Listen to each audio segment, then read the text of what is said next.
My name's Doug Holdreed, and this PowerPoint's designed to accompany Chapter 1 of Exploring Art, a Thematic Approach. We begin our exploration of art with a very basic question. What is art? It's a question that we'll be grappling with throughout this course. There's no simple answer because art has been different things to different people at different times in history. For our purposes, we're going to consider art to be a human phenomenon. One of the reasons that people do art is that we humans seem to have a need to respond to our perceptions of the world around us. This painting from the Song Dynasty of 13th century China is painted on silk. It's a sensitive response to nature, not a direct copy of nature, but an interpretive response. Here's another example of the simplicity in Oriental art. This is a Zen garden. In the Zen tradition, emptiness is viewed as the necessary mental and spiritual state in order for enlightenment to happen. Edward Hicks painted this piece titled The Peaceable Kingdom. It expresses a world that Hicks and his Quaker friends longed for. It's an idealized vision of the kingdom of God, in which all of God's creatures live together in harmony. This painting by David Siqueiros, the Mexican muralist, expresses a very different vision, one of suffering and despair. In Hicks's Peaceable Kingdom, we see an artist's vision of what he would like the world to be. In Siqueiros's Echo of a Scream, we see a vision of a world that the artist wishes would never be. Here the artist is using his art as a vehicle of protest against social injustice. It's impossible to talk about art without talking about the role of creativity.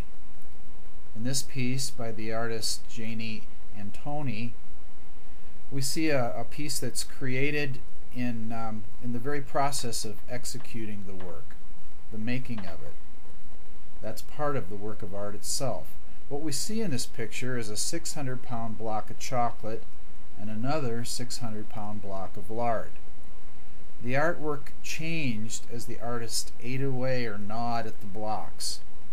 She's making a statement about the everyday body ritual of eating as a sculptural process. Nowadays we usually think of art as being decorative or maybe informative, sometimes entertaining, or perhaps expressing the feelings and ideas of the artist. But throughout history, art has had many serious functions. Much of the artwork of history served some spiritual or ritual function. Some of it, like the pieces we see here, serve to reinforce authority. These two examples are very different in visual form, but served a similar function. The relationship between form and function, or form and content, is something we will talk about throughout the course. Form is what a work of art looks like in terms of its formal elements, or what might be called the elements and principles of design. Things like line, shape, balance, color. Content is what a work of art means to the artist. There are at least three levels of meaning or content in a work of art: subject, theme, and iconography. Both of these images have a similar subject. They both include images of nude women, but they deal with different themes and contain different iconography. The term iconography refers to the culturally understood meanings of symbols in works of art.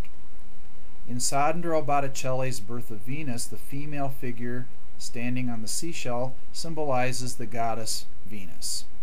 In Picasso's painting, there are iconographic references to African culture. There are lots of kinds of art. Some art is considered high art or fine art, but there are other categories of art as well.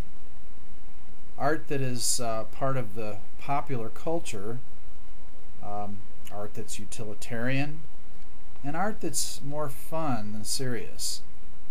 We call this kitsch. This Rose Bowl float is a good example of what we mean by kitsch.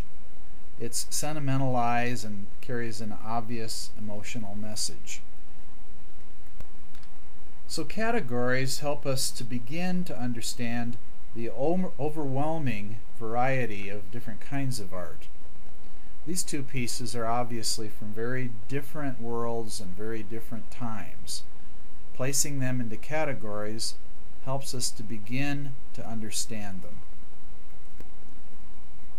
Another way to categorize art is according to its style. Style can be individual or cultural. It refers to characteristic of works of art that are similar from one piece to another. A naturalistic style looks like nature, has an almost photographic quality. An idealized style is somehow better than nature. It's a sort of perfection of nature. The non-objective style has nothing to do with nature at all. It makes no visual reference to the real visual universe. Abstract art refers to works of art that derive from the essence, from the essential qualities of the subject, without trying to copy them naturalistically. This is a pot from the Aztec culture of Mexico, from the 15th century. It depicts the god Tlaloc, the Aztec rain deity.